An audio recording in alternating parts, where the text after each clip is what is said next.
Biblia inasema hata sasa hajapatikana mtu kama huyu. Amen. Lakini kwa baba yake tunaona hali haikuwa hivyo. Daudi alijaa vita, yaani ufalme wake ulijaa vita, miaka mingi alipigana vita, wala hakuwa na starehe. Lakini tunaona Suleimani akistarehe, si ndio?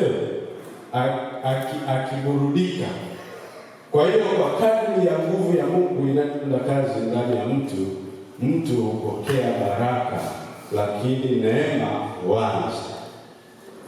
Neema inatosha hata katika udhaifu. Ukisoma Wakorintho wa pili 12:9, Paulo alipitia magonjwa, tunajua. Aliomba sana, akafika mahali Yesu akamwambia, neema yangu inakutosha. Amen. Neema yangu inafanyaje? Inatosha. Manake baraka sio lazima. Mtumishi wa Mungu akaambiwa neema inatosha. Kwa hiyo neema ndio kitu kikubwa sana cha kukiatamia. Na hata leo tunaenda kutangaza habari za neema, sio baraka. Yaani sasa kwa mfano sisi hapa tumeokoka, si ndio? Tumeokoka, tunampenda Yesu, tuanze kutangaziwa baraka.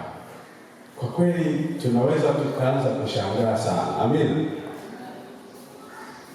Pengine kwa sisi tuna hali fulani ya kimaskini, lakini ukienda kwa wenzetu huko, ukaenda Marekani, kweli watu wameokoka, ni matajiri kweli kweli, yaani utahubiri tena kuhusu baraka, hawatakuelewa, si ndio?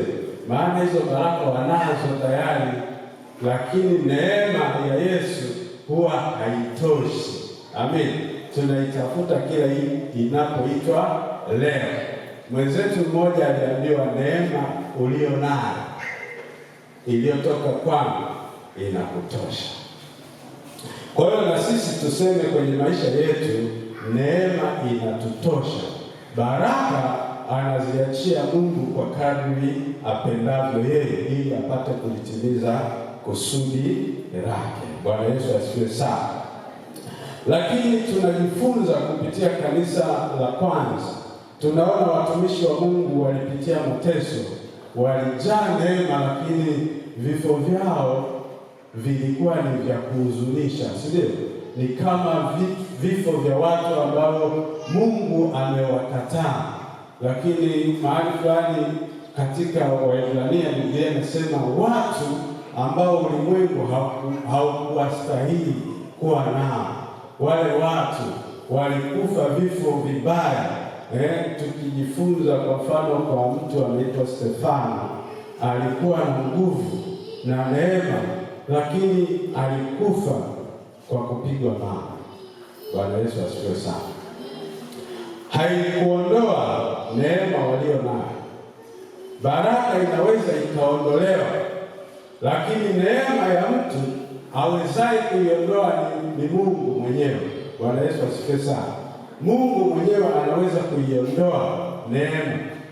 Bwana Yesu asifiwe sana. Kwa hiyo tuwe na bidii kama Ayubu anavyosema, anasema tumjue sana Mungu ili tuwe na amani, na ndivyo mema, yaani zile baraka zitakavyokuja kwetu, zitakavyotujia. Lakini bila kusahau kwamba Mungu anatenda kwa kadri yeye apendavyo. Basi nitamshukuru Mungu kwa ajili ya kipindi hiki kifupi. Baba, katika jina la Yesu ninakushukuru, maana wewe umetupa nafasi ya kujifunza tena asubuhi ya leo. Asante nami Bwana kwa kunipa zamu hii, kwa kunisimamisha siku ya leo. Baba, endelea kutamalaki katika siku yetu hii maalum, siku ya mkutano. Tunaendelea kuwatamia Bwana hata vipindi vijavyo vya ibada hii. Yesu, ukahusike wewe kikamilifu. Fahamu zetu tunazitiisha katika jina la Yesu, tukiachiria Roho Mtakatifu ukamiliki ibada ya leo katika jina la Yesu. Amen.